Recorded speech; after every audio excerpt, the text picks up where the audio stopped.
ಅಧಿಕ ರಕ್ತದೊತ್ತಡ ದಿನದ ಪ್ರಯುಕ್ತ ಹೊನ್ನಾವರದ ಬಸ್ ನಿಲ್ದಾಣ ಹಾಗೂ ಜನ್ನಿಬೇಡ ಪ್ರದೇಶಗಳಲ್ಲಿ ಸೆಂಟ್ ಇಗ್ನೇಸಿಯಸ್ ನರ್ಸಿಂಗ್ ಕಾಲೇಜಿನ ವತಿಯಿಂದ ಉಚಿತ ಬಿಪಿ ತಪಾಸಣಾ ಶಿಬಿರವನ್ನು ಹಮ್ಮಿಕೊಳ್ಳಲಾಗಿತ್ತು.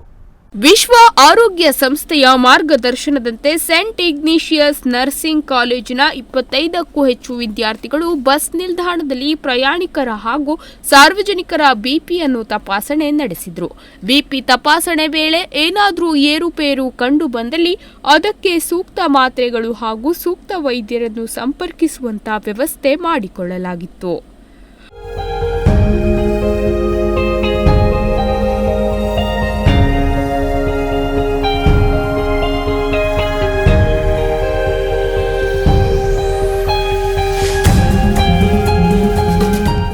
ಯುವ ಜನರಲ್ಲಿ ಅಧಿಕ ರಕ್ತದೊತ್ತಡಕ್ಕೆ ಕೆಲವು ಪ್ರಮುಖ ಕಾರಣಗಳೆಂದರೆ ಬೊಜ್ಜು, ಕಳಪೆ ಆಹಾರ ಪದ್ಧತಿ ಮತ್ತು ಜಡ ಜೀವನ ಶೈಲಿ.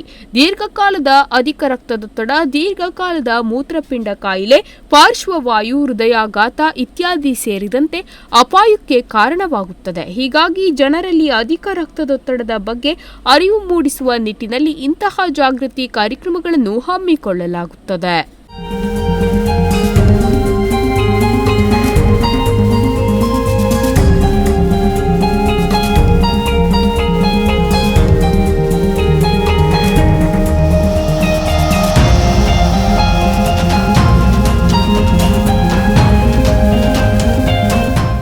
ಇನ್ನು ಈ ವೇಳೆ ಮಾತನಾಡಿದ ಸೆಂಟ್ ಇಗ್ನೇಷಿಯಸ್ ನರ್ಸಿಂಗ್ ಕಾಲೇಜಿನ ಪ್ರಾಧ್ಯಾಪಕ ರಾಕೇಶ್, ವಿಶ್ವ ಆರೋಗ್ಯ ಸಂಸ್ಥೆಯ ನಿರ್ದೇಶನದಂತೆ ನಾವು ನಮ್ಮ ಸಂಸ್ಥೆಯ ವತಿಯಿಂದ ಜನನಿಬಿಡ ಪ್ರದೇಶಗಳಲ್ಲಿ ಉಚಿತ ಬಿಪಿ ತಪಾಸಣೆ ಮಾಡುತ್ತಿದ್ದೇವೆ. ಇಂದು ಬಸ್ ನಿಲ್ದಾಣದಲ್ಲಿ ಮಾಡುತ್ತಿದ್ದೇವೆ, ನಾಳೆ ರೈಲ್ವೆ ನಿಲ್ದಾಣ, ಹೀಗೆ ಜನ ಸೇರುವ ಪ್ರದೇಶಗಳಲ್ಲಿ ತಪಾಸಣೆ ನಡೆಸಿ ಅಧಿಕ ರಕ್ತದೊತ್ತಡದ ಬಗ್ಗೆ ಜನರಲ್ಲಿ ಜಾಗೃತಿ ಮೂಡಿಸುವ ಕಾರ್ಯ ಮಾಡುತ್ತಿದ್ದೇವೆ ಎಂದು ಹೇಳಿದರು. ನಾವು ಇಲ್ಲಿ ಫ್ರೀ ಬಿ ಪಿ ಚೆಕ್ ಮಾಡ್ತಾ ಇದ್ದೀವಿ. ಸೊ ಇಲ್ಲಿ ಮಾತ್ರ ಅಲ್ಲ, ನಾಳೆ ನಾವು ರೈಲ್ವೆ ಸ್ಟೇಷನ್ಗೆ ಹೋಗ್ತಾ ಇದ್ದೀವಿ. ಹಾಗೂ ಎಲ್ಲ ಕಡೆ ನಮಗೆ ಫ್ರೀ ಬಿ ಪಿ ಚೆಕ್ ಮಾಡಬೇಕು. ಅಂದರೆ ವಿಶ್ವ ಆರೋಗ್ಯ ಸಂಸ್ಥೆ ವತಿಯಿಂದ ನಮಗೆ ಇದ್ರ ಬಗ್ಗೆ ಮಾಹಿತಿ ಇದೆ, ನೀವು ಎಲ್ಲ ಕಡೆ ಮಾಡಿ ಅಂತ ಹೇಳಿ. ಎಸ್ ಸರ್, ಪ್ರತಿ ವರ್ಷ ಒಂದೊಂದು ಥೀಮ್ ಅಂತ ಬರುತ್ತೆ. ಸೊ ಆ ಥೀಮ್ ಬೇಸ್ ಮೇಲೆ ನಾವು ಮಾಡ್ತಾ ಹೋಗ್ತೀವಿ. ಈ ವರ್ಷ ನಮಗೆ ಇದ್ರ ಬಗ್ಗೆ ಸ್ಲೋಗನ್ ಮಾಡಿ, ಆಮೇಲೆ ನಾಟಕ ಮಾಡಿ ಅಂತ ಹೇಳಿದ್ದಾರೆ. ಆಮೇಲೆ ಎಲ್ಲ ಕಡೆ ಬಿ ಪಿ ಚೆಕ್ ಮಾಡಿ ಅಂತ ಹೇಳಿದ್ದಾರೆ. ಯಾಕಂದರೆ ಬಿ ಪಿ ಅಂದರೆ ನಾರ್ಮಲ್, ಅಧಿಕ ರಕ್ತದೊತ್ತಡ ಅಂದರೆ ಹೈಪರ್ ಟೆನ್ಷನ್ ಅಂತ ಕರಿತೀವಿ.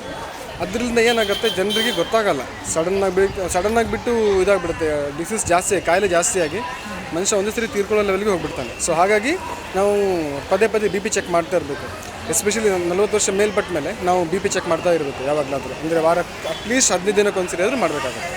ಇನ್ನು ಈ ಉಚಿತ ಬಿಪಿ ತಪಾಸಣಾ ಶಿಬಿರದಲ್ಲಿ ಸುಮಾರು 50ಕ್ಕೂ ಹೆಚ್ಚಿನ ಜನರು ತಪಾಸಣೆ ಮಾಡಿಸಿಕೊಂಡು ಶಿಬಿರದ ಪ್ರಯೋಜನ ಪಡೆದರು.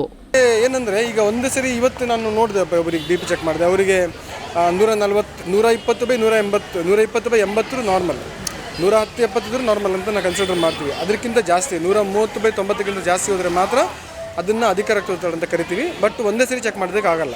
ಈಗ ಇವತ್ತು ಬಂತು ನಮಗೆ ಬಿ ಪಿ ಚೆಕ್ ಮಾಡಿದಾಗ ಸ್ವಲ್ಪ ಜಾಸ್ತಿ ಬಂತು, ಆವಾಗಲೇ ನಾವು ಅವರಿಗೆ ಅಧಿಕ ರಕ್ತದೊತ್ತಡ ಇದೆ ಅಂದ್ಬಿಟ್ಟು ನಾವು ಹೇಳೋಕ್ಕಾಗಲ್ಲ.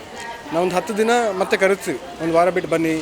ಆ ಒಂದು ವಾರದಲ್ಲಿ ಮತ್ತೆ ಹಾಗೇ ಇತ್ತು ಅಂದರೆ ಸೊ ಅವರಿಗೆ ರಕ್ತದೊತ್ತಡ ಇದೆ ಅಂತ ಹೇಳ್ಬಿಟ್ಟು, ಅಧಿಕ ರಕ್ತದೊತ್ತಡ ಇದೆ ಅಂತ ಹೇಳ್ಬಿಟ್ಟು ನಾವು ಕಾಯಿಲೆ ಇದೆ ಅಂತೇಳಿ ಇದು ಮಾಡುತ್ತೇವೆ, ಮೀನ್ಸ್ ಹೇಳ್ತೀವಿ, ಮೆಡಿಸಿನ್ ಕೂಡ ಹೇಳ್ತೀವಿ.